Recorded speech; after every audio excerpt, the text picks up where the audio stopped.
Topic છે alcohol અને ફિનોલની રાસાયણિક પ્રક્રિયાઓ. બને ત્યાં સુધી આપણે બંનેને એક સાથે અભ્યાસ કરતા જઈએ. આલ્કોહોલ અને ફિનોલનું ટેક્સ્ટ બુકમાં આપેલું છે એટલે આપણા બાકી મારી ઈચ્છા એવી હતી કે હું પહેલા આલ્કોહોલની બધી રાસાયણિક પ્રક્રિયાઓ સમજાવી જાઉં, પછી ફિનોલની સમજાવું. પણ એનાથી એવું થશે કે તમારા ટેક્સ્ટ બુકમાં ટોપિક બધા છૂટા છૂટા પડી જશે, પછી તમને સમજવામાં તકલીફ પડે. એના કરતાં બેટર એ જ છે કે ટેક્સ્ટ બુકમાં જે રીતે આપવામાં આવ્યું છે તે રીતે સમજાવો. કારણ કે આની અંદર કેવું છે, આ ટોપિકની અંદર એકચ્યુઅલી મેં જોયું આલ્કોહોલની બે રાસાયણિક પ્રક્રિયાઓ લખશે તો એક કે બે ફિનોલની સમજાવી દેશે. પછી બીજી રાસાયણિક એટલે કોઈ એક રાસાયણિક ગુણધર્મની ચર્ચા કરવામાં આવશે તો તે જ ગુણધર્મની ચર્ચા ફિનોલ માટે ત્યારે જ કરવી. અને ત્યાર પછી થોડો ટોપિક ગુણધર્મ બદલાતો હોય છે એ રીતના. અને જે ફિઝિકલ પ્રોપર્ટી છે એટલે કે જે ભૌતિક ગુણધર્મો છે એ આ વખતના અભ્યાસક્રમમાં નથી. છતાં તમારે વાંચવું હોય તો ટેક્સ્ટ બુકમાં વાંચી શકો. અને ભૌતિક ગુણધર્મની અંદર એવી કોઈ વસ્તુ નથી હોતી કે જે તમને ના ખબર પડે. એના ફિઝિકલ ગુણધર્મો હોય છે એટલે તમે એને વાંચો તો સરળતાથી તમને ખબર પડી જશે. હવે આની રાસાયણિક પ્રક્રિયાઓની વાત કરીએ. તમે આલ્કોહોલની ચર્ચા કરો કે ફિનોલની ચર્ચા કરો, બંનેમાં OH ગ્રુપ તો હશે. ફર્સ્ટ હું આલ્કોહોલ પાર્ટ પર જ ફોકસ કરું છું. આની અંદર એવું હોય છે તમારી પાસે આ કાર્બનની સાંકળ સાથે OH ગ્રુપ જોડાયેલું હોય છે. અને આ ફિનોલની અંદર શું હોય છે, રિંગ હોય છે. રિંગની સાથે તમારું OH ગ્રુપ જોડાયેલું હોય છે, એરાઇલ થયેલું. હવે ફર્સ્ટ આની હું ચર્ચા કરું છું. આલ્કોહોલ પાર્ટની ચર્ચા કરવામાં આવે તો આલ્કોહોલ પાર્ટની અંદર તમે જુઓ આ જે R એટલે કોઈ પણ કાર્બનિક પદાર્થ હશે. દાખલા તરીકે CH4 હોય તો મિથેન હશે, C2H5 હોય તો ઇથેન હશે. એ પ્રમાણેના સંયોજનો હશે R ની કરવામાં આવે. અહીંયાથી જુઓ અને O અને H લખી ઓક્સિજનની પાસે ટોટલ કેટલા ઇલેક્ટ્રોન હશે? બહારની કક્ષામાં 6 ઇલેક્ટ્રોન હશે. 6 માંથી એક એનો આ તરફ બંધમાં જતો રહેશે અને એક હાઇડ્રોજનનો હશે. સેમ પોઝિશન આ તરફ એક હશે અને આ તરફ એક કાર્બનમાંથી આવ્યો હશે. આ જે ઇલેક્ટ્રોન હશે કોનામાંથી હશે? કાર્બનમાંથી હશે. એની પાસે બીજા કેટલા ઇલેક્ટ્રોન વધે છે જેનું એ દાન કરી શકે? 4 અયુગ્મિત ઇલેક્ટ્રોનની પેર કેટલી છે એની પાસે? 4 અયુગ્મિત ઇલેક્ટ્રોન દર્શાવે છે. અયુગ્મિત ઇલેક્ટ્રોન જેની પેરની વાત કરવામાં આવે એટલે કે એની જોડ, તો અયુગ્મિત ઇલેક્ટ્રોનની કેટલી જોડ છે? 2 જોડ છે. કેટલી જોડ છે? એક ઉપર સાથે એક આ, ટોટલ 4 ઇલેક્ટ્રોન છે. હવે જ્યારે આ રાસાયણિક પ્રક્રિયાઓ કરે છે આલ્કોહોલ, આ ધ્યાન આપજો, ત્યારે સવાલ એ ઊભો થાય છે અહીંથી બંધ કયા બંધ તૂટે? આ ઓક્સિજન અને હાઇડ્રોજન વચ્ચેનું બંધ તૂટે છે કે પછી અહીંયા તો જો આ R એટલે ઇનડાયરેક્ટલી કાર્બન હશે. કારણ કે આ સપોઝ અહીંયા CH3 હોય તો આ ડાયરેક્ટ કાર્બન સાથે ઓક્સિજન જોડાયેલો હોય છે, કે અધરવાઇઝ આ બંધ તૂટે છે. એટલે બે પોસિબિલિટી બને છે. એક પોસિબિલિટી એવી છે કાર્બન અને ઓક્સિજન વચ્ચેનો બંધ તૂટે. બીજી પોસિબિલિટી તમારી પાસે ઓક્સિજન અને હાઇડ્રોજન વચ્ચેનો બંધ તૂટે. એટલે આની અંદર આ બંધનું ક્લિક એ થાય, અધરવાઇઝ આ બંધનું. કયો બંધ તૂટે એ અગત્યનો છે કે તમારો કાર્બન અને ઓક્સિજન વચ્ચેનો બંધ તૂટે છે કે ઓક્સિજન અને હાઇડ્રોજન વચ્ચેનો બંધ તૂટે છે. હવે એની ચર્ચા કરીએ તે પહેલા આપણે બે શબ્દોને સમજવા જરૂરી છે. એ બે શબ્દો કયા છે? કેન્દ્ર અનુરાગી પ્રક્રિયા. પહેલો એક શબ્દ તમારી પાસે છે કેન્દ્ર અનુરાગી પ્રક્રિયા. કેન્દ્ર અનુરાગી પ્રક્રિયા. ને બીજો તમારી પાસે શું તો ઇલેક્ટ્રોન અનુરાગી ને ઇલેક્ટ્રોન અનુરાગી પ્રક્રિયા. બંને શબ્દોને સમજવાની જરૂર છે. કેન્દ્ર અનુરાગી પ્રક્રિયા કોને કહેતા હતા અને ઇલેક્ટ્રોન અનુરાગી પ્રક્રિયા તરીકે કોને ઓળખવામાં આવતું હતું? ઇલેક્ટ્રોન અનુરાગી પ્રક્રિયા એટલે સીધી વસ્તુ હતું ઇલેક્ટ્રોન પ્રત્યે આકર્ષણ ધરાવનાર. ઇલેક્ટ્રોન અનુરાગી પ્રક્રિયા એટલે સિમ્પલ કોન્સેપ્ટ હતો ઇલેક્ટ્રોન પ્રત્યે આકર્ષણ ધરાવનાર. એટલે ઇલેક્ટ્રોન થી એટ્રેક્ટ થનાર. હવે એનાથી કોણ એટ્રેક્ટ થાય? Positive charge. એટલે અહીંયાથી કોઈ ઇલેક્ટ્રોન અનુરાગી પ્રક્રિયા કરશે તો એ પોઝિટિવ. એના પર કયો ચાર્જ હશે? પોઝિટિવ. ખાસ ધ્યાન રાખજો આ બે શબ્દ. ને આ કેન્દ્ર અનુરાગી પ્રક્રિયા જેને તમે ઇંગ્લિશમાં શું બોલો છો? ન્યુક્લિયોફિલિસ તરીકે ઓળખો છો. અને ન્યુક્લિયોફિલ્સ કેન્દ્ર અનુરાગી પ્રક્રિયા એટલે કેન્દ્ર તરફ આકર્ષણ, કેન્દ્ર તરફ. અને કેન્દ્ર તરફ તમે જુઓ, કેન્દ્ર તરફ કોણ આકર્ષવું હશે?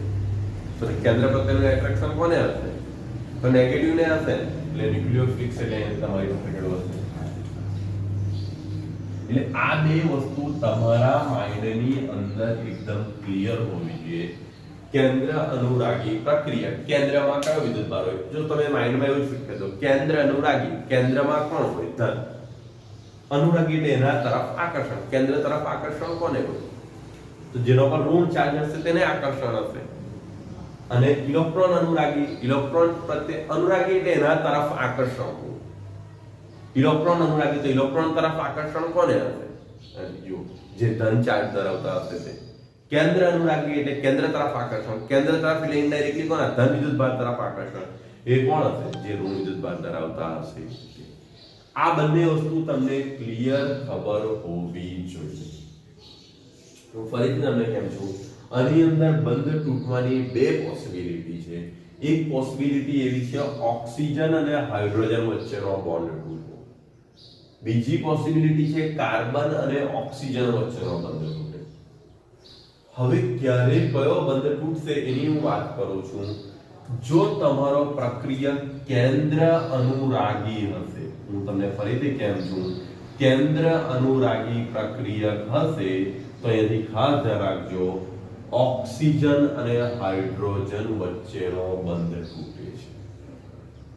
આ માઇન્ડની એકદમ અંદર એકદમ ફિટ કરજો. જો તમારો પ્રક્રિયક કેન્દ્ર અનુરાગી પ્રક્રિયક હશે તો તમારો કયો બંધ તૂટે છે? ઓક્સિજન અને હાઇડ્રોજન વચ્ચેનો બોન્ડ તૂટે છે. અને જો તમારો પ્રક્રિયક ઇલેક્ટ્રોન અનુરાગી હશે, ઇલેક્ટ્રોન અનુરાગી પ્રક્રિયક હશે તો ઓક્સિજન અને કાર્બન વચ્ચેનો બોન્ડ તૂટે છે. એમસીક્યુ માટે બહુ જ અગત્યનો એક ક્વેશ્ચન છે આની અંદર. એટલે બંને પ્રકારના બંધો તૂટી શકે છે. એક તમે જુઓ, ઓક્સિજન અને હાઇડ્રોજન વચ્ચેનો બોન્ડ ક્યારે તૂટશે? જો તમારો પ્રક્રિયક કેન્દ્ર અનુરાગી હશે. અને જો કાર્બન અને હાઇડ્રોજન વચ્ચેનો બંધ ક્યારે તૂટશે? જો તમારો પ્રક્રિયક ઇલેક્ટ્રોન અનુરાગી હશે. આ એક વસ્તુને ખાસ માઇન્ડની અંદર ફિટ કરજો. હું તમને એના રીઝન સમજાવું છું, કારણ કેમ એવું બને છે. પછી તમે એને એમ જ યાદ રાખી શકશો. કોઈ પણ એ હશે તો આલ્કોહોલ હશે તેને હું આ રીતે લખી શકું, R O અને H. આ રીતે થશે સિમ્પલી. આની પાસે કેટલા ઇલેક્ટ્રોન હશે? 4 ઇલેક્ટ્રોન હશે એટલે બે અયુગ્મિત ઇલેક્ટ્રોનની જોડ હશે. આ આપણી પોઝિશન હશે. હવે જો અહીંયા મેં તમને ક્લિયર કરી દીધું, મારે OH વચ્ચેનો બોન્ડ તૂટવો છે, ઓક્સિજન અને હાઇડ્રોજન વચ્ચેનો બોન્ડ તોડવો છે. તો ઓક્સિજન અને હાઇડ્રોજન વચ્ચેનો બોન્ડ તોડવા માટે સિમ્પલી મને કોની જરૂર પડે છે? તમે કીધું કેન્દ્ર અનુરાગી પ્રક્રિયક જોઈએ. કયો પ્રક્રિયક જોઈએ? કેન્દ્ર અનુરાગી પ્રક્રિયકની જરૂર પડે. વચ્ચેનો બોન્ડ તોડવો છે તો મારું આ સંયોજન કોના તરીકે કાર્ય કરવું જોઈએ? કેન્દ્ર અનુરાગી પ્રક્રિયક તરીકે. મારું જે આલ્કોહોલ છે, આલ્કોહોલ કોના તરીકે કાર્ય કરવું જોઈએ? કેન્દ્ર અનુરાગી પ્રક્રિયક તરીકે. કેન્દ્ર અનુરાગી પ્રક્રિયક એટલે એને કોની સાથે એટ્રેક્શન હશે? પોઝિટિવ ચાર્જ સાથે આકર્ષણ હશે. એટલે એની પ્રક્રિયા હું કોઈ એવા સંયોજન સાથે કરાવીશ જેના પર પોઝિટિવ ચાર્જ હોય. જો સમજવાની ટ્રાય કરજો, એની પ્રક્રિયા કોની સાથે કરવામાં છે? કોઈ પણ કાર્બોકેટાયન લઈ લો. અહીંયાથી સમજો, OH વચ્ચેનો બોન્ડ તમારો ત્યારે જ તૂટે છે જ્યારે તમારો આલ્કોહોલ કોના તરીકે કાર્ય કરે? કેન્દ્ર અનુરાગી પ્રક્રિયક તરીકે. અને કાર્બન અને ઓક્સિજન વચ્ચેનો બોન્ડ ક્યારે તૂટે છે? જ્યારે તમારું આલ્કોહોલ ગ્રુપ કોના તરીકે કાર્ય કરે? ઇલેક્ટ્રોન અનુરાગી પ્રક્રિયક તરીકે. હવે જો અહીંયા આ એક વસ્તુ ક્લિયર થઈ ગઈ કે મારું આ આલ્કોહોલ છે એની અંદર મારે કયો બોન્ડ તોડવો છે? O અને H વચ્ચેના બોન્ડને તોડવો છે. તો સિમ્પલી આ મારું આલ્કોહોલ કોના તરીકે કાર્ય કરવું જોઈએ? કેન્દ્ર અનુરાગી પ્રક્રિયક તરીકે. કેન્દ્ર અનુરાગી પ્રક્રિયક એટલે એને એટ્રેક્શન કોની સાથે હશે? ધન વિદ્યુતભાર સાથે. હવે એની જ્યારે હું પ્રક્રિયા કરીશ તો કોઈ પણ ધન વિદ્યુતભાર લઈ લીધું. મેં કોને લઈ લીધું? એક કાર્બોકેટાયન લઈ લીધું. આની પોતાની ચાર સંયોજકતા એ કોઈ પણ રીતે પૂરું કરે છે. હમણાં આપણે એની ચર્ચા નથી કરતા કે ભાઈ એની ચાર સંયોજકતા હાઇડ્રોજન જોડાયેલા હશે કે બીજું કંઈ પણ હશે. આ રીતેની સંયોજકતા પૂરી થતી હશે. હવે સિમ્પલી વસ્તુને તમે સમજવાની ટ્રાય કરો કે અહીંથી શું પ્રક્રિયા થશે. આ પ્રક્રિયાની અંદર ધ્યાન આપો. તો આ કાર્બોકેટાયન જે છે એને 1 ઇલેક્ટ્રોનની જરૂર છે. આ તરફ અહીંયા રિએક્શનને ખાસ સમજો. કાર્બોકેટાયનને શેની જરૂર છે? ઇલેક્ટ્રોનની જરૂર છે. બીજું, ઇલેક્ટ્રોન કોની પાસે વધારાના છે? ઓક્સિજનની પાસે છે. એટલે ઓક્સિજન પોતાના ઇલેક્ટ્રોન શું કરશે? એને ડોનેટ કરશે અને એની સાથે શું કરશે? બંધ બનાવવાનો પ્રયત્ન કરશે. તો તમારી પોઝિશન કઈ રીતના આવી જશે? અહીંયાથી ધ્યાન આપજો. R અને એથી ઓક્સિજન સાથે કાર્બોકેટાયન જોડાય છે. આ રીતના C અને પોતાની 4 સંયોજકતા એ આ રીતે કોઈ પણ રીતે પૂર્ણ કરે છે. ચલો, આ રીતના પોતાની 4 સંયોજકતા શું કરતું હશે? અહીંયાથી પૂર્ણ કરતું હશે. હવે ઓક્સિજને પોતાના ઇલેક્ટ્રોન ડોનેટ કર્યા છે, તેના પર કયો ચાર્જ આવી જશે? પોઝિટિવ. અને આ તરફ એનો કોનો બોન્ડ હતો? હાઇડ્રોજન. ક્લિયર? અહીં સુધી ખબર પડી છે? જો ફર્સ્ટ ધ્યાન આપજો, OH વચ્ચેનો બોન્ડ તોડવા માટે કમ્પલસરી છે કે તમારો આલ્કોહોલ કોના તરીકે કાર્ય કરે? કેન્દ્ર અનુરાગી પ્રક્રિયક તરીકે. એટલે એને કેન્દ્ર પ્રત્યે એટ્રેક્શન, એટલે ઇનડાયરેક્ટલી પોઝિટિવ ચાર્જ પ્રત્યે એટ્રેક્શન હોય એવું કોઈ સંયોજન સાથે એને પ્રક્રિયા કરવી પડે. તો અહીંથી મેં કોઈ પણ કાર્બોકેટાયન લઈ લીધું છે, એ પોતાની 4 સંયોજકતા હાઇડ્રોજન સાથે પૂરું કરતું હોય અથવા કોઈ ગ્રુપ સાથે પૂરું કરતું હોય, એની આપણે હમણાં ચર્ચા નથી કરતા. હવે સિમ્પલી વસ્તુ છે કે આને શેની જરૂર હતી? ઇલેક્ટ્રોનની. અને ઇલેક્ટ્રોન કોની પાસે હાજર હતા? ઓક્સિજન પાસે હાજર હતા. એટલે ઓક્સિજન પોતાના ઇલેક્ટ્રોન એને ડોનેટ કરશે અને શું કરશે? બોન્ડ બનાવશે. હવે જો અહીં જુઓ, ઓક્સિજને પોતાના ઇલેક્ટ્રોન શરૂઆતમાં તો ડોનેટ કરી દીધા. ઓક્સિજને પોતાના ઇલેક્ટ્રોન શરૂઆતમાં ડોનેટ કરી દીધા અને એના પર પોઝિટિવ ચાર્જ આવી ગયો. ઉપરથી ઓક્સિજન અહીંયા 3 બંધ તો બનાવે છે. ઓક્સિજન અહીંયા 3 બંધ પણ બનાવે છે અને પોતાના ઇલેક્ટ્રોન ડોનેટ કરીને પોઝિટિવ ચાર્જ ધરાવે. એટલે ઓક્સિજન લાંબા સમય સુધી આ અવસ્થા જાળવી શકશે નહીં. શરૂઆતમાં તો આ ભાગ છૂટો હતો એટલે એને જોડવા માટે એને શું કર્યું? પોતાના ઇલેક્ટ્રોન દાન આપી દીધા. હવે આ અવસ્થા લાંબા સમય સુધી ધરાવી શકે નહીં. તો એ શું કરશે? ફરી પાછા પોતાના ઇલેક્ટ્રોન ખેંચવાની ટ્રાય કરશે. હવે આમાંથી કોના તરફથી એ ઇલેક્ટ્રોન ખેંચી શકે? તો સિમ્પલી હાઇડ્રોજન જ સૌથી હલકું હશે. એટલે કોના ઇલેક્ટ્રોનને પોતાની તરફ ખેંચવાની ટ્રાય કરશે? હાઇડ્રોજનના ઇલેક્ટ્રોનને શું કરશે? પોતાની તરફ ખેંચી લેશે ફરી પાછું. એટલે તમારી પાસે કંઈક આવું સંયોજન મળી જશે. R અને એથી તમારી પાસે ઓક્સિજન તો હતું જ અને એની સાથે C. આ રીતના સંયોજન મળી જશે. અને ઓક્સિજને પોતાના ઇલેક્ટ્રોન ખેંચી લીધા છે એટલે સિમ્પલ એના પર નેગેટિવ ફરી પાછી એની પોતાની અવસ્થા આવી જશે. અને છૂટું કોણ પડી ગયું? ઇલેક્ટ્રોન કોને ગુમાવી દીધેલા છે? હાઇડ્રોજને. એટલે એ કયા સ્વરૂપે છૂટું પડી જશે? H+ સ્વરૂપે છૂટું પડી જશે. અહીંયા જુઓ, O અને H વચ્ચેનો આ બોન્ડ તૂટી ગયો. એટલે ફર્સ્ટ તમને આ જ કહેવામાં આવ્યું, જ્યારે O અને H તરીકે વચ્ચેનો બોન્ડ તમારે તોડવો હોય ત્યારે તમારું આલ્કોહોલ કોના તરીકે પ્રક્રિયા કરતો હોવો જોઈએ? કેન્દ્ર અનુરાગી પ્રક્રિયા. હવે ધ્યાન આપો, H+ આયન કોણ ઉત્પન્ન કરે છે? H+ આયન કોણ ઉત્પન્ન કરી શકે? એસિડ સંયોજનો. એસિડ H+ નું એ કરી શકે છે, દાન કરી શકે છે, પ્રોટોનનું દાન કરવાની ક્ષમતા ધરાવે છે. એટલે ઇનડાયરેક્ટલી આલ્કોહોલની અંદર એસિડિકતાનો ગુણધર્મ જોવા મળે છે. આલ્કોહોલ સંયોજનોની અંદર શું થાય છે? એસિડિકતાનો ગુણધર્મ જોવા મળે છે. ફરીથી આ રિએક્શનને સમજજો કે કઈ રીતના કરવામાં આવી છે. આલ્કોહોલ સંયોજન લીધું, એની અંદર ઓક્સિજનની પાસે ટોટલ 4 અયુગ્મિક ઇલેક્ટ્રોન હતા. હવે આપણે શું કર્યું? O અને H વચ્ચેનો બોન્ડ તોડો છે, મેં તમને પહેલા કીધું. ત્યારે આ તમારું આલ્કોહોલ કોના તરીકે કાર્ય કરતો હોવું જોઈએ? કેન્દ્ર અનુરાગી પ્રક્રિયક તરીકે કાર્ય કરતો હોવો જોઈએ. હવે કેન્દ્ર અનુરાગી પ્રક્રિયક એટલે એને ધન સાથે એટ્રેક્શન હશે. તમે કોઈ અહીંયાથી કેટાયન લઈ, કેટાયન લીધું એટલે આ કાર્બનને શું હતી? સિમ્પલી ઇલેક્ટ્રોનની જરૂર હતી. તો ઇલેક્ટ્રોન કોણ ડોનેટ કરશે? પોતાના ઓક્સિજન, કારણ કે એની પાસે હાલના તબક્કે છે વધારાના ઇલેક્ટ્રોન. પણ એ ડોનેટ કર્યા પછી તમે જોયું કે ઓક્સિજન પોતાના 3 બોન્ડ પણ બનાવે છે અને પોતાના ઇલેક્ટ્રોનને પણ દાન કરી નાખ્યા. એટલે સિમ્પલી વસ્તુ એના પર પ્લસ ચાર્જ છે. હવે આ અવસ્થા એ લાંબા સમય સુધી ધરાવી શકતો નથી ઓક્સિજન. એટલે ઓક્સિજન ફરી પાછા પોતાના ઇલેક્ટ્રોનને શું કરશે? મેળવવાના પ્રયત્ન કરશે. જ્યારે ખેંચવા જાય તો કાર્બન ઓક્સિજન કરતા હાઇડ્રોજન કરતા જો વધારે સ્ટેબલ. એટલે ઇલેક્ટ્રોન કોની પાસેથી ખેંચે છે? હાઇડ્રોજનની પાસેથી ખેંચે છે. હાઇડ્રોજનની પાસેથી પોતાના ઇલેક્ટ્રોન મેળવી લે છે અને શું થાય છે? હાઇડ્રોજનને છૂટો કરી દે છે. એટલે ઇનડાયરેક્ટલી આવા સંયોજનોમાં શું થતું હોય છે? H+ આયન છૂટા પડતા હોય છે. અને જે સંયોજનો H+ આયનને છૂટા પાડવાની ક્ષમતા ધરાવે છે, એટલે કે જે એનું દાન કરી શકે છે, એવા સંયોજનો એસિડિકતાનો ગુણધર્મ ધરાવતા હોય છે. એટલે આલ્કોહોલના સંયોજનો એસિડિકતાનો ગુણધર્મ ધરાવે છે. ક્લિયર? ખબર પડી છે? ખાસ ધ્યાન રાખજો, O અને H વચ્ચેનો બોન્ડ તોડવા માટે તમારું આલ્કોહોલ સંયોજન કેન્દ્ર અનુરાગી પ્રક્રિયક તરીકે કાર્ય કરવું જોઈએ. આ તમારે જોયું. હવે બીજો આપણી પાસે પ્રશ્ન છે કે કાર્બન અને ઓક્સિજન વચ્ચેનો બોન્ડ. આ તો ક્લિયર ખબર પડી ને એની અંદર કે આપણે લખ્યું પણ હશે ટેક્સ્ટ બુક ની અંદર લખેલું છે ને આ વસ્તુ, ખાલી લોકો આ કાર્બનને બાજુમાં દર્શાવી દીધો હશે, એવું બની શકે.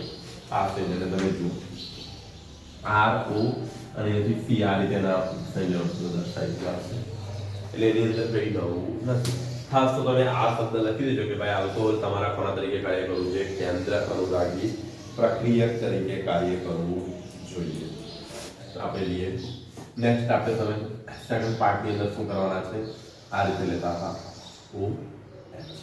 હવે અહીંયા કયો બોન્ડ તોડવાના છે? આ બોન્ડને તોડવાના છે. કાર્બન અને પાણી વચ્ચેનો બોન્ડ તોડવાના છે. ઇનડાયરેક્ટલી તમે ઓક્સિજન વચ્ચેનો બોન્ડ તોડવાના છે. અને એવું કરવા માટે તમારું આલ્કોહોલ કોના તરીકે કામ કરવું જોઈએ? ઇલેક્ટ્રોન અનુરાગી પ્રક્રિયક તરીકે કાર્ય કરવું જોઈએ. ઇલેક્ટ્રોન અનુરાગી પ્રક્રિયક તરીકે તમારું શું થવું જોઈએ? કાર્ય કરવું જોઈએ. હવે જો આની અંદર શું થશે તે તમે સમજવાની ટ્રાય કરો. કે દાખલા તરીકે હું કોઈ પણ એક આલ્કોહોલ લઈ લઉં છું. આ અહીંયાથી જો કાર્બન વચ્ચેનો બોન્ડ તોડવાનો છે, એટલે આપણે કાર્બનને દર્શાવવું છે. એટલે મેં કોઈ એક ગ્રુપ મૂકી દીધું છે CH2 અને અહીંયાથી શું હશે? OH. આ રીતે આની પાસે પોતાના 4 યુનિટ ઇલેક્ટ્રોન હશે. આ તમારી પ્રક્રિયા છે. હવે આ તમારું શું છે? ઇલેક્ટ્રોન અનુરાગી પ્રક્રિયક તરીકેનું કાર્ય કરતું છે. હવે આની પ્રક્રિયા આપણે કોની સાથે કરાવવી પડશે? એક વસ્તુ સમજો. આગળ તમે જુઓ, તમારું આલ્કોહોલ કોના તરીકે કાર્ય કરતું હતું? કેન્દ્ર અનુરાગી પ્રક્રિયક તરીકે. કેન્દ્ર અનુરાગી પ્રક્રિયક તરીકે હતું એટલે એને ધન વિદ્યુતભારની જરૂર હતી, તો આપણે કેટાયન સાથે પ્રક્રિયા કરાવી દીધી. અને કોની જરૂર છે? ઇલેક્ટ્રોન અનુરાગી એટલે એને શેની જરૂર છે? ઇલેક્ટ્રોનની જરૂર છે. તેની પ્રક્રિયા આપણે તેની કોની સાથે કરાવવું પડે? કોઈ ઇલેક્ટ્રોન ધરાવતા જે સંયોજનો છે, ઇલેક્ટ્રોન અનુરાગી છે એની સાથે. તેની અંદર કયું છે? ન્યુક્લિયોફિલિક્સ તરીકે તમે કોઈ પણ લઈ શકો છો, પણ ટેક્સ્ટ બુકમાં કયું લીધું છે તમારી પાસે? H+ નહીં, H+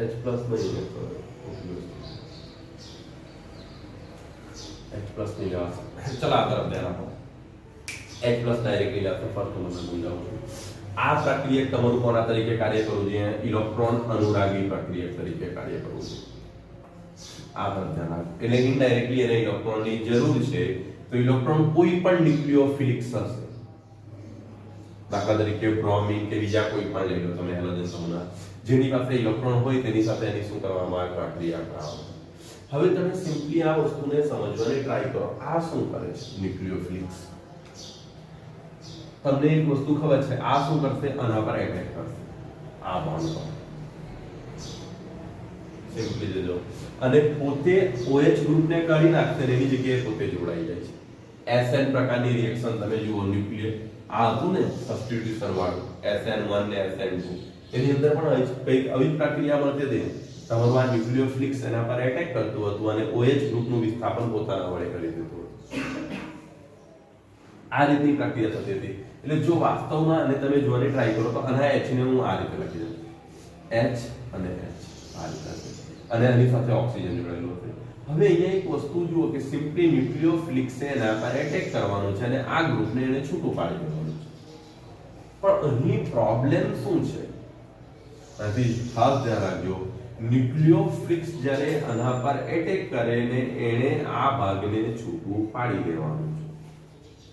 એની જગ્યાએ પોતે એની જગ્યા લઈ લેવાની છે. સપોઝ અહીંયા બ્રોમિન છે તો સિમ્પલી કોન્સેપ્ટ છે, બ્રોમિને આ જગ્યા પર ગોઠવાઈ જવાનું, એટલે આવું સંયોજન આપી દેવાનું HHR, અને આના પર સિમ્પલી હવે કેમ એવું એટેક કરશે એ પણ હું તમને પહેલા બતાવી દેવાનો રીઝન. થોડુંક SN માં હું તમને સમજાવી દઉં છું. SN રીઝન શું છે તેની પાછળની પ્રક્રિયા, SN જે પ્રક્રિયાઓ હતી એમ તો તમને ધ્યાનમાં હશે એવી આશા રાખું છું. ઓક્સિજન પાસે જુઓ, ઓક્સિજનની વિદ્યુત ઋણતા કાર્બનની સરખામણીમાં કેવી હોય છે? ઓક્સિજનની વિદ્યુત ઋણતા કાર્બનની સરખામણીમાં વધારે હશે એટલે ઇલેક્ટ્રોન ઓક્સિજન પોતાની તરફ ખેંચી રાખશે બંધના ઇલેક્ટ્રોનને ઓક્સિજન પોતાની તરફ ખેંચી રાખે એટલે આના પર આંશિક કયો વિદ્યુતભાર ઉદ્ભવે ઋણ જ્યારે આના પર આંશિક કયો વિદ્યુતભાર ઉદ્ભવે ધન હવે જો આના પર કયો વિદ્યુતભાર છે ઋણ છે નેગેટિવ છે ને ત્યારે એટ્રેક્શન કોની સાથે પોઝિટિવ તે આવીને એટેક કયા કાર્બન પર કરશે આ કાર્બન પર એટેક કરશે અને કાર્બન પર જ્યારે એટેક કરે ત્યારે OH ગ્રુપને કાઢી નાખશે અને એની જગ્યાએ શું થાય છે પોતે ગોઠવાઈ જાય છે એ તમારી સિમ્પલી SN પ્રકારની રિએક્શન હતી એટલે કે જે તમે આગલા ચેપ્ટરની અંદર ભણી ગયા હવે અહીં પણ આવી જ પ્રક્રિયા થવી જોઈએ અહીંયા પણ આવી પ્રક્રિયા થવી જોઈએ પણ અહીંયા તમે ધ્યાન આપો તો OH ગ્રુપ જે છે એ લિવિંગ ગ્રુપ નથી એ સરળતાથી પોતાની જગ્યા છોડશે નહીં OH ગ્રુપ સરળતાથી પોતાની જગ્યા છોડે નહીં એકદમ સરળતાથી એને જોડાવા દેશે નહીં એને શું કરવું પડે તમારે લિવિંગ ગ્રુપની અંદર તમે જો કોઈ સારા લિવિંગ ગ્રુપ લાવવા પડે દાખલા તરીકે પાણીનો સમૂહ લાવો H2O તમને છે બીજા કોઈ હેલાઇડ લાવો ક્લોરીન બ્રોમિન કે એ પ્રકારના તો આ વસ્તુ પોસિબલ છે પણ OH ગ્રુપ તો લિવિંગ ગ્રુપ છે જ નહીં એ સરળતાથી કોઈ દિવસ પોતાની જગ્યા છોડશે નહીં પણ આપણે પ્રક્રિયા તો આ જ કરાવવાની છે કારણ કે OH ગ્રુપને બહાર કાઢવાનું છે ફિક્સ છે કારણ કે કાર્બન અને ઓક્સિજન વચ્ચેનો જ બોન્ડ તોડવાનો છે આ પ્રક્રિયાની અંદર તો પહેલા આવા સંયોજનોને શું કરવા પડે પણ પ્રોટોનિક કરવા પડે હવે એની અંદર શું કરવા પડે એની અંદર પ્રોટોનને ઉમેરવા પડશે એટલે આવા સંયોજનોને ન્યુક્લિયોફિલિક એટેક કરે તે પહેલા પ્રોટોનિક કરવા પડશે પ્રોટોનિક કરવા માટે અંદર પ્રોટોનને શું કરવા પડશે ઉમેરવા પડશે અને પ્રોટોન તમને ક્યાંથી મળશે એટલે H+ આયનો એટલે એસિડ સ્વરૂપમાં હશે એટલે અહીંયા તમે પહેલા કોને ઉમેરી દેશો H+ ને ઉમેરશો સિમ્પલી ખબર પડે છે હવે H+ ઉમેરાશે અને પ્રોટોનિક કરેલું કહેવાય ખાસ ધ્યાન રાખજો હવે H+ છે તો એને ઓક્સિજન પર આવીને જોડાવાનો એટેચમેન્ટ કરવાનો પ્રયત્ન કરશે H+ અહીંયા કોની સાથે આવીને જોડાશે ઓક્સિજનની સાથે જોડાશે તો જુઓ આને શું કે તમારો કયો સંયોજન મળી જશે C અને આ તરફ H HR અને અહીંયા ઓક્સિજનની સાથે જોડાશે ઓક્સિજન તો પોતાના ઇલેક્ટ્રોન ડોનેટ કરશે એટલે એના પર કયો ચાર્જ આવશે પોઝિટિવ એટલે અહીંયાથી કયો આવશે તમારી પાસે ઓક્સિજન પર પોઝિટિવ ચાર્જ હશે અહીંયાથી અને આ તરફ તમારો જોડાઈ જશે હવે તમે જુઓ સમજવાની ટ્રાય કરો આ ઓક્સિજને એક લિવિંગ ગ્રુપ તૈયાર કરી દીધું છે આ ઓક્સિજન એક લિવિંગ ગ્રુપ H2O તૈયાર થઈ ગયું છે હવે એની પ્રક્રિયા કરીએ તો જુઓ હવે એની પ્રક્રિયા કોઈ પણ ન્યુક્લિયોફિલિક સાથે કરાવો RC અને એથી તમારી પાસે H ને એથી કયું છે O એની પાસે ઇલેક્ટ્રોન પણ છે H ને એથી કયું છે હવે સપોઝ હું બ્રોમિન સાથે એની પ્રક્રિયા કરાવી દઉં છું ઇલેક્ટ્રોન જોડાવી પ્રક્રિયા કોઈ પણ સાથે તો સિમ્પલી વસ્તુ છે બ્રોમિન શું કરશે એટેક કરશે આ કાર્બન પર કારણ કે કાર્બન પર કયો ચાર્જ છે પોઝિટિવ હવે જો અહીંયા એક વસ્તુ તમે સમજવાની ટ્રાય કરો કે આ બ્રોમિન કાર્બન પર કેમ આવે છે ઓક્સિજન ની પોઝિટિવ ચાર્જ ધરાવે છે ને તો બ્રોમિને કીને ઓક્સિજન પર પણ એટેક કરવાનો ચાન્સ હતો ને પણ અહીં એક વસ્તુ તમે સમજવાની ટ્રાય કરો કાર્બન પર ઋણ વિદ્યુતભાર કોની લીધે આવેલો હતો કાર્બન પર ઋણ ધન વિદ્યુતભાર કોની લીધે આવેલો હતો ઓક્સિજનની વિદ્યુત ઋણતાના લીધે ઉદ્ભવેલો હતો હવે તો શું કર્યું એનો મતલબ શું હતું ઓક્સિજનને ઇલેક્ટ્રોનની જરૂર હતી વિદ્યુત ઋણતા શબ્દ પર ભાર આપો વિદ્યુત ઋણતા મતલબ શું સૂચવે છે ઇલેક્ટ્રોન મેળવવાની ભૂખ એટલે સિમ્પલી ઓક્સિજનને શું હતી ઇલેક્ટ્રોનની જરૂર હતી એટલે એણે કાર્બનના ઇલેક્ટ્રોનને પોતાની તરફ ખેંચી રાખેલા તે સમયગાળામાં કાર્બન ઓક્સિજન બીજું શું કરે છે જ્યારે H+ આયન જોઈ છે ત્યારે એને ટેકો આપવા માટે પોતાના ઇલેક્ટ્રોન ડોનેટ પણ કરી દે છે ઓક્સિજનની વિદ્યુત ઋણતા કાર્બનની સરખામણીમાં વધારે છે એટલે ઇલેક્ટ્રોનની જરૂર કોને છે ઓક્સિજનને વધારે છે એક તો એને જરૂરિયાત હતી પણ એને જોયું કે H+ છૂટો આયન છે તો એને શું કરે છે પોતાના ઇલેક્ટ્રોન ડોનેટ પણ કરી દે છે હવે જો એક વસ્તુ સમજવાની ટ્રાય કરો મારે રૂપિયાની જરૂર હોય અને હું જો કોઈ વ્યક્તિ રખડે છે મેં એને રૂપિયા દાન પણ કરી દઉં છું તો સિમ્પલી મળી રૂપિયા મેળવવાની ભૂખ થોડી ઘટી જવાની છે વધી જશે ને કારણ કે જો આ વસ્તુ શું છે આને પહેલા તો ઇલેક્ટ્રોન ડોનેટ કરી દીધા પણ એ જુએ છે કાર્બનની પાસે તો વિદ્યુતભાર છે કાર્બનની પાસે ઇલેક્ટ્રોન છે, એ ઇલેક્ટ્રોન પર પોતાનો કબજો નહીં છે, એ ઇલેક્ટ્રોનને તે પોતાની તરફ ખેંચી જ રાખશે, બલકે હવે પહેલા કરતા વધારે પ્રબળતાથી ખેંચે, કારણ કે હવે તેને કયો ચાર્જ ધારણ કરી લીધો છે? તમે સિમ્પલી સમજો, એને ઇલેક્ટ્રોનની જરૂર જ્યારે એની પાસે 4 અયુગ્મિત ઇલેક્ટ્રોન હતા ત્યારે, હવે તેને 2 દાન કરી દીધા એટલે હજી 2 ઘટી ગયા, એટલે હવે શું કરશે? આ બંધના ઇલેક્ટ્રોનને વધારે પ્રબળતાથી પોતાની તરફ ખેંચશે, એટલે આ તરફ ધન વિદ્યુત ભાર શું થઈ જશે? આની સરખામણીમાં વધી જશે ને? સમજવાની ટ્રાય કરજો. એટલે આ ન્યુક્લિયોફિલિક્સ તમારું આવીને સીધું કોના પર એટેક કરશે? આ કાર્બન પર એટેક કરશે અને એની સાથે જોડાવાનો ટ્રાય કરશે, અને તમારું અહીંયાથી કયું ગ્રુપ છૂટું પડી જશે? H2O ગ્રુપ તમારું શું થશે? લિવિંગ ગ્રુપ તરીકે એને છૂટું પાડી જશે. એટલે તમારી પાસે આ રીતના સંયોજનો થઈ જશે, R H H, અને એથી તમારું બ્રોમિન જોડાઈ જશે, અને આ તરફ કયું ગ્રુપ છૂટું પડી જશે? H2O. ખબર પડી? આની અંદર તમે જુઓ, કાર્બન અને ઓક્સિજન વચ્ચેનો બોન્ડ તૂટી ગયો, કાર્બન અને ઓક્સિજન વચ્ચેનો બોન્ડ તૂટી ગયો, એટલે એ પ્રક્રિયાની અંદર તમારું ઇલેક્ટ્રોન અનુરાગી પ્રક્રિયા થઈ ગઈ. એટલે એથી ખાસ ધ્યાન રાખજો, ઓક્સિજન અને હાઇડ્રોજન વચ્ચેનો બોન્ડ તમે જ્યારે તોડો છો ત્યારે તમારું આલ્કોહોલ સંયોજન કોના તરીકે કાર્ય કરતું હોવું જોઈએ? કેન્દ્ર અનુરાગી પ્રક્રિયક તરીકે. જ્યારે કાર્બન અને ઓક્સિજન વચ્ચેનો બોન્ડ તોડો છો ત્યારે તમારું આલ્કોહોલ કોના તરીકે કાર્ય કરતું હોવું જોઈએ? ઇલેક્ટ્રોન અનુરાગી પ્રક્રિયક તરીકે.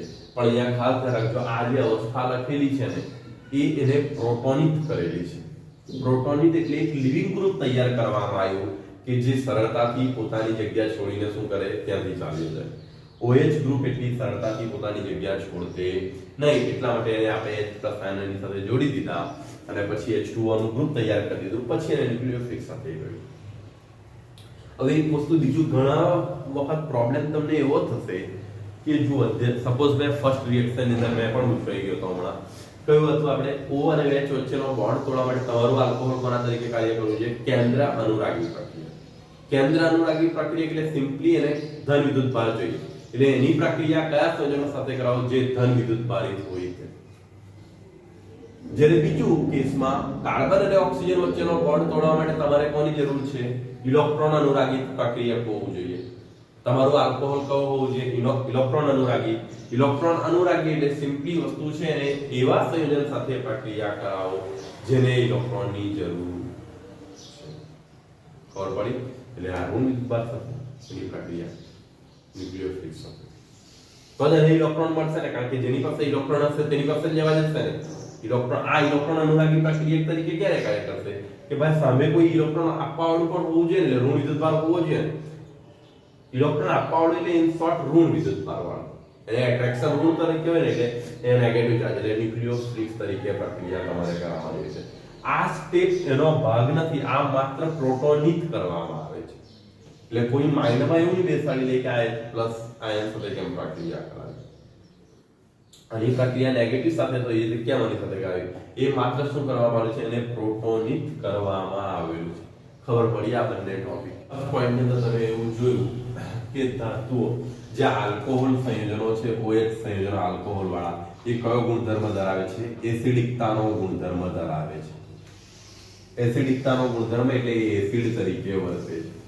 હવે તમે ધોરણ 10 ના રસાયણ વિજ્ઞાનની અંદર એવું જોઈને આવેલા છે, જ્યારે એસિડની પ્રક્રિયા કોઈ એક્ટિવ ધાતુ એટલે ધાતુઓ સાથે કરવામાં, સક્રિય ધાતુઓ સાથે, ત્યારે હાઇડ્રોજન વાયુ મુક્ત કરે છે. ધોરણ 10 ની અંદર આ વસ્તુ તમને સમજાવવામાં આવી કેમિસ્ટ્રીની અંદર. ત્યારે તમે પ્રક્રિયા પર કેટલો ભાર આપતા હતા તમે જાણો ધોરણ 10 ની અંદર. પણ એવું કંઈક હતું, જ્યારે એસિડની પ્રક્રિયા કોઈ પણ ધાતુઓ, સક્રિય ધાતુઓ, સક્રિય એટલે તમારી પહેલા બે સમૂહમાં આવી જાય, સોડિયમ, મેગ્નેશિયમ, એલ્યુમિનિયમ, આ બધી સક્રિય ધાતુઓ છે. આવી ધાતુઓ સાથે જ્યારે પ્રક્રિયા કરો છો એસિડની, ત્યારે હાઇડ્રોજન વાયુ મુક્ત કરે છે.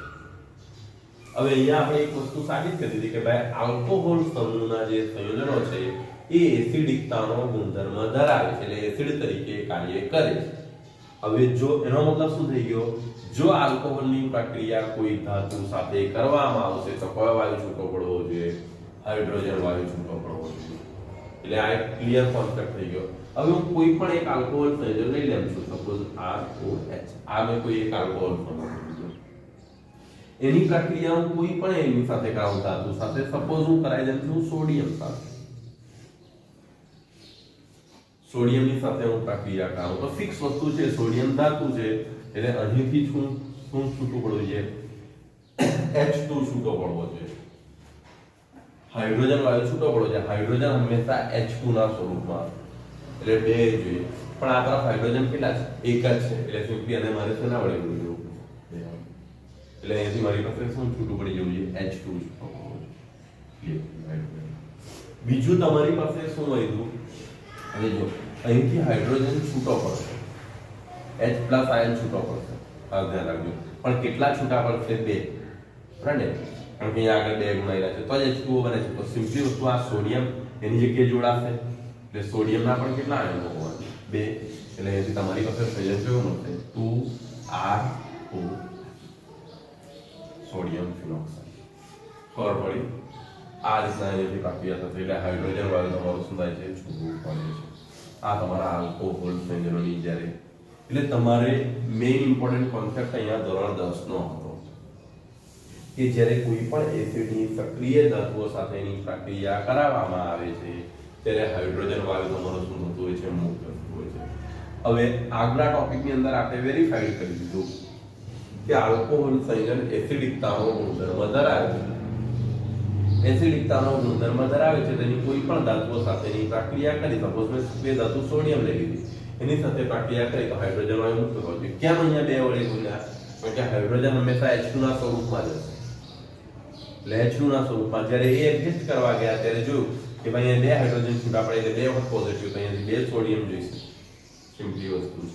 એટલે આ તમારું, એને સિમ્પલી તમે એવું માનો ને, દાખલા તરીકે ROH છે, હવે H+ છૂટું પડે છે, એટલે એનાથી તમે એવું માનો નેગેટિવ, ને એના પર શું આવે, પોઝિટિવ.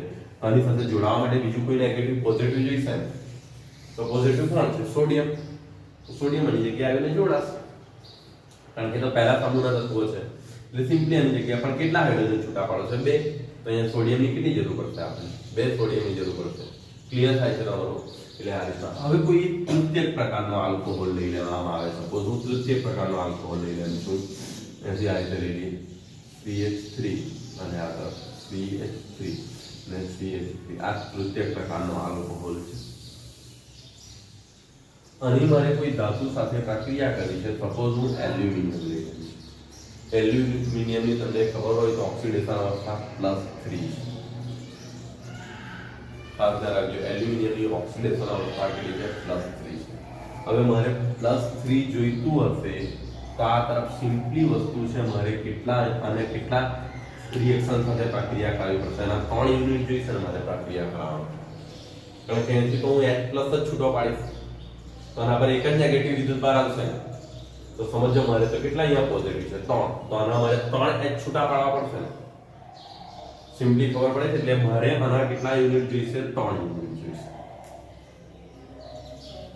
આ ક્લિયર ખબર પડી જો અહીંયાથી ખાસ ધ્યાન રાખજો, જ્યારે પણ OH આ છૂટો પડે, H+ છૂટો પડે તો આ તરફ એક જ નેગેટિવ વિદ્યુતભાર ઉત્પન્ન થશે ને મારે આની સાથે પોઝિટિવ વિદ્યુતભાર, પણ આની સંયોજકતા કેટલી હતી, +3. તમારે +3 જોઈતું હોય, અહીંયા -3 લાવવા પડે, તો -3 લાવવા માટે મારે આના કેટલા યુનિટ જોઈએ, 3 યુનિટ જોઈએ, ટોટલ 3. એટલે મેં આના કેટલા યુનિટ લઈ લીધા, 3 યુનિટ. ખબર પડે છે આ વસ્તુ? તો અને આ રીતના હવે પ્રક્રિયા કરીને હું શું કરીશ, હાઇડ્રોજન વાયુ મુક્ત કરીશ. પ્રક્રિયાના અંતે શું કરવામાં, હાઇડ્રોજન વાયુ મુક્ત કરવામાં. પણ અહીંયા હાઇડ્રોજન કેટલા છે આપણી પાસે, જો અહીંયાથી તમે સિમ્પલી સમજવાની ટ્રાય કરો, હાઇડ્રોજન તો 3 જ હતા ને, અને અમે આ તરફ 2 મુક્ત કરેલા છે, તો આને જો મારે સંતુલિત કરવું હોય તો આને મારે શું કરવું પડશે, 3/2 કરવા પડે.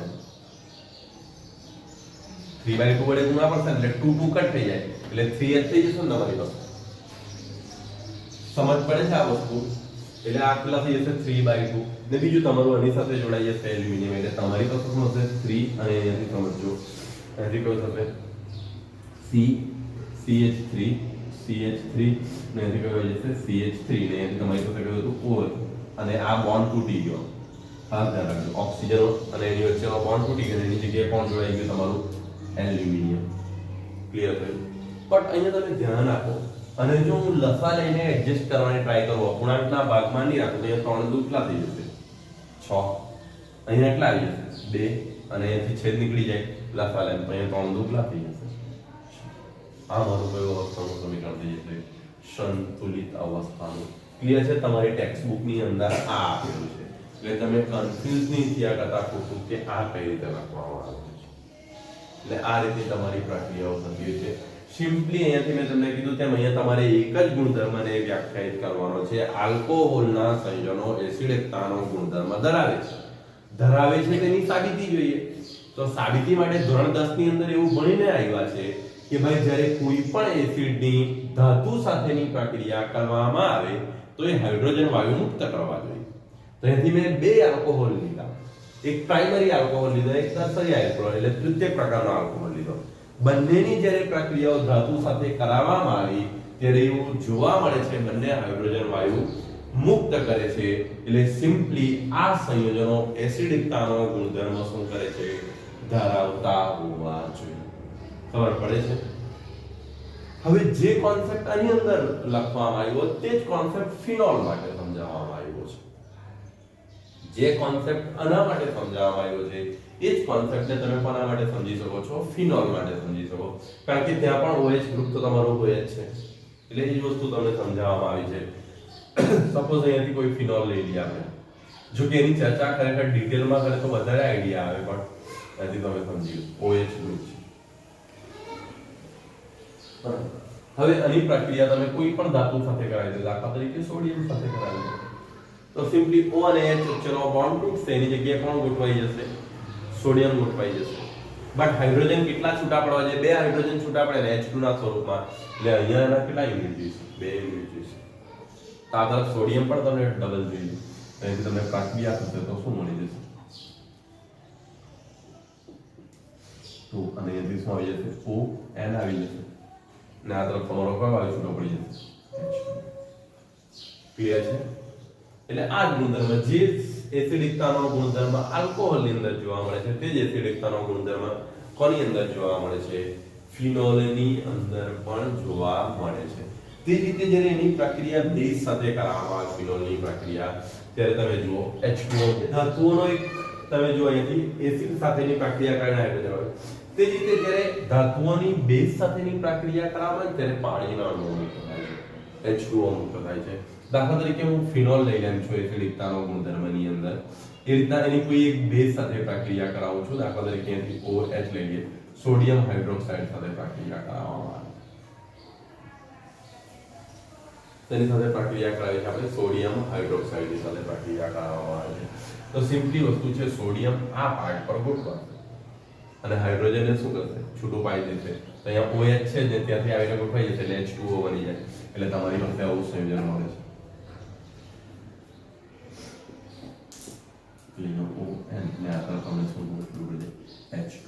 એટલે જો અહીંયાથી ખાસ ધ્યાન રાખજો, એસિડની જ્યારે ધાતુ સાથેની પ્રક્રિયા કરવામાં આવે છે ત્યારે તે શું કરતા હોય છે? તમારા અહીંયાથી હાઇડ્રોજન વાયુ મુક્ત કરે છે. તે જ રીતે એસિડની જ્યારે કોઈ બેઝ સાથે પ્રક્રિયા કરવામાં આવે ત્યારે પાણીના અણુઓ મુક્ત થતા હોય છે, અને એ બંને સિદ્ધાંતોનું પાલન આની અંદર થતું જોવા મળે છે. એનો મતલબ ક્લિયર કટ છે, આલ્કોહોલ અને ફિનોલ સમૂહ એસિડિકતાનો ગુણધર્મ ધરાવે છે. આ તમારો એનો ફર્સ્ટ પાર્ટ છે, એની અંદર એસિડિકતાનો ગુણધર્મ કેમ છે. એટલે ઇન શોર્ટ આજે તમે જુઓ તો આપણે બે વસ્તુઓની ચર્ચા કરી છે. ખાસ પહેલી ચર્ચા કોની કરવામાં આવી? O અને H વચ્ચેનો બોન્ડ ક્યારે તૂટે તો તમારું આલ્કોહોલ કોના તરીકે કાર્ય કરે? કેન્દ્ર અનુરાગી પ્રક્રિયક તરીકે.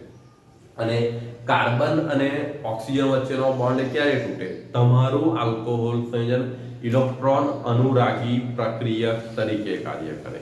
અને ઇલેક્ટ્રોન અનુરાગી પ્રક્રિયક તરીકે કાર્ય કરે તે પહેલા કાર્બન અને ઓક્સિજન વચ્ચેનો બોન્ડ તોડતા પહેલા તેને પ્રોટોનિત કરવા જરૂરી છે. એટલે H+ આયન સાથેની પ્રક્રિયા કરાવી પડે છે.